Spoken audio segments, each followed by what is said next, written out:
Need to take you to Canberra, where Anthony Albanese is speaking about Labor's win in the House. So many Australians have expressed their concern at what is being done in our name, when we have a responsibility to people, many of whom have suffered from health concerns. We know sometimes with disastrous consequences. So we've been determined to get this right, and I think that we have got it right. That's why we listened to the advice. That's why we're prepared to move amendments to make sure that the outcome that was secured put the principles that we'd said from the very beginning we were committed to in place. And that's what the House of Representatives has just done. Why is Bill Shorten not holding this press conference, just out of interest?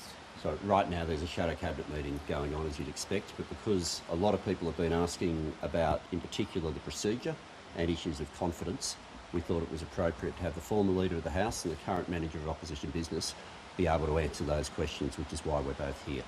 To that end, the government tried to play a last-minute cheap political game today.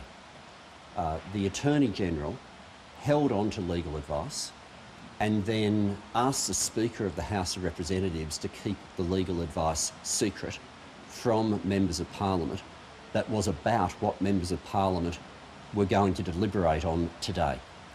The Speaker, to his credit, did his job and made sure that all information relevant to members of Parliament was available to the House. But it was an appalling act from the government to pull that as a cheap stunt and try to keep it secret as a last-ditch play today. That legal advice raised two issues. The first was whether or not the Governor-General would have to issue an appropriation.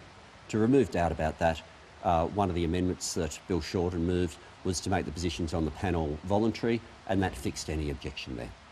The second issue that was raised was not clear in the covering letter, but quite clear when you read the legal advice, which was whether or not these amendments could originate in the Senate was a matter for the House to determine. And what happened today, in an amendment that I moved, the House determined that we were not going to assert our rights against the Senate in that way. The final question that a number of you have already been asking and speculating is, are we viewing this as an issue of confidence in the government? Our view of this issue was that we would deal with it on its merits. At no stage have we focused on anything other than the merits of being able to achieve an outcome today. There have been occasions when Prime Ministers have seen votes like today as though they were issues of confidence. The key phrase that's referred to in practice is whether or not a legislative defeat is considered of vital importance. They're the key words that are used in practice, whether or not something is of vital importance. They're words for Scott Morrison to reflect on.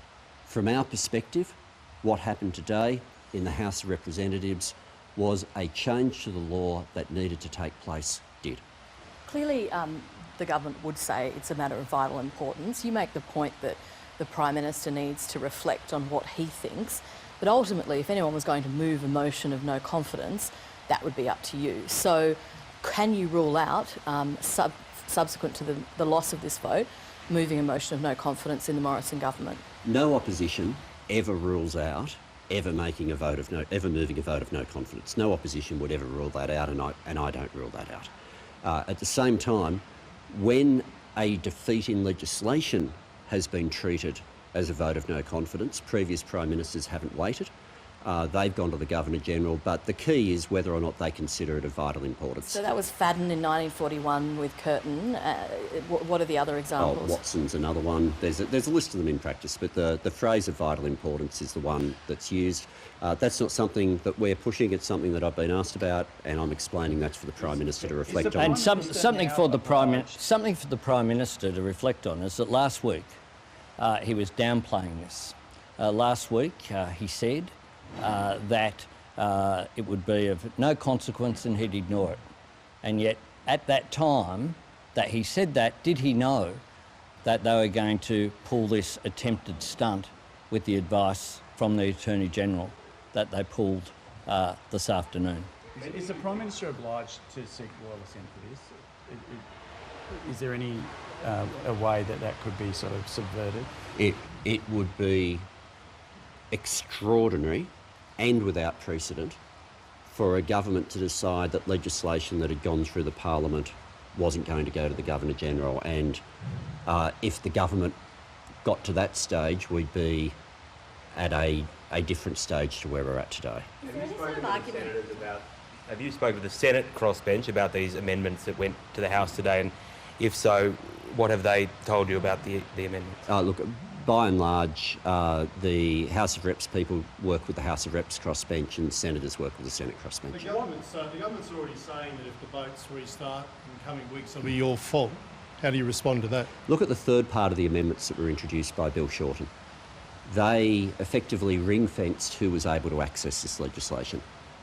Not one person who gets on a boat now will have their circumstance changed by what's happened in the Parliament today. Not one.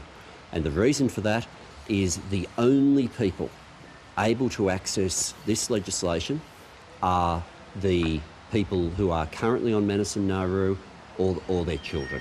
No one else can access this legislation at all. You're talking about the importance of the amendments moved today. However, if Labor had have had its way in the last day of Parliament, the unamended version of this bill would have passed the House as well and have already passed into law. As a party who is seeking to be government, how can you say that that's responsible? Oh, wow. If that was the test, the government would have finished in their first week. Governments are constantly... legislation goes through one house, it gets reviewed in another, different issues are raised and amendments happened. It wasn't going to be reviewed. That wasn't the tactics that were being played out on that final day of Parliament. And I remember Labor sort of screaming black and blue about the government playing politics in the Senate to ensure that the House had already risen before that message could be debated. So, you know, given that, and then given in over summer where Labor said no, the ministerial discretion in the bill was already enough, it's only been in this week where you've conceded that perhaps it wasn't and have now made changes. It doesn't seem, that doesn't line up. Well, that no, argument doesn't constantly, line up. even after legislation has gone through, when new advice is given by security agencies, governments come back with further amendments to legislation that they've already dealt with. For us, Bill Shorten received advice from security agencies and adjusted the amendments as a result of that. That is the ordinary process of the building that we're in right now. The government's obviously raised the stakes by arguing that it's unconstitutional and that you can't accept a money bill from the Senate. But you yourself have run this argument in Parliament and used it to defeat similar attempts. Is your argument that it's okay to run that argument as long as you've got the numbers in the House? No, what I argue is that the House of Representatives is the master of its own destiny, and that indeed is what is provided for in House of Representatives practice and precedent, that by the House of Representatives, by a majority, voting the way that they did today, they have ownership of the decisions that are made. What occurred in 2011 when Christopher Pyne argued the opposite to what he did today, I might note, is that... the opposite to what you're No, arguing that's today. not right. No, I argued perfectly consistently that it was up to the House of Representatives to determine, and at that time, a majority of the House of Representatives, a clear majority, disagreed with the approach of the coalition.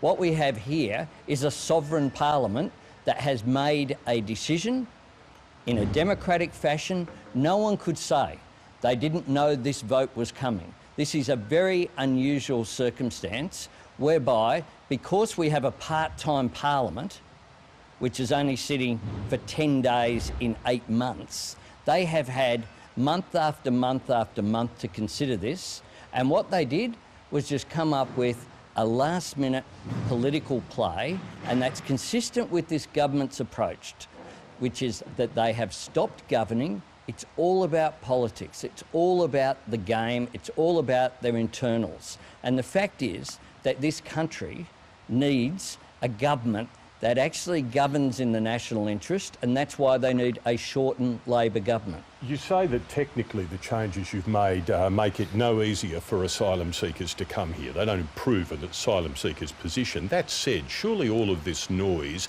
and the fact that there has been a legislative change to the regime sends a signal to Indonesia.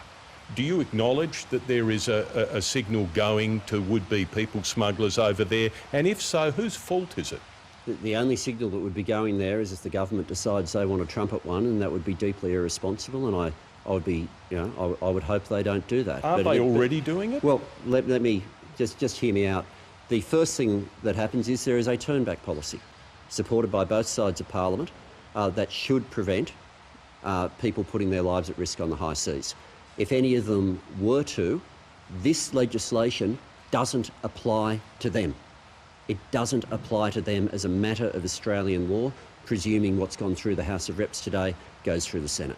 Can I make this point, that today this was the Parliament working effectively. I pay tribute to Dr. Karen Phelps in particular, but the other crossbenchers were all prepared to sit down and get an outcome based upon the objective of looking after people in need. That was it. Not about politics, not about positioning, just about doing the right thing. This is a day in which I'm very proud to be a parliamentarian. And it's a day in which what we saw was the national interest, I think, put first by overwhelmingly the Parliament, and the only people who made political speeches and partisan speeches were those in the government who are so desperate. I mean, this is a government that shows its increased desperation each and every day with their rhetoric and with their failure. And that's where we'll leave Labor frontbencher Anthony Albanese and the Manager of Opposition Business, Tony Burke. We will take you to the Blue Room where the Prime Minister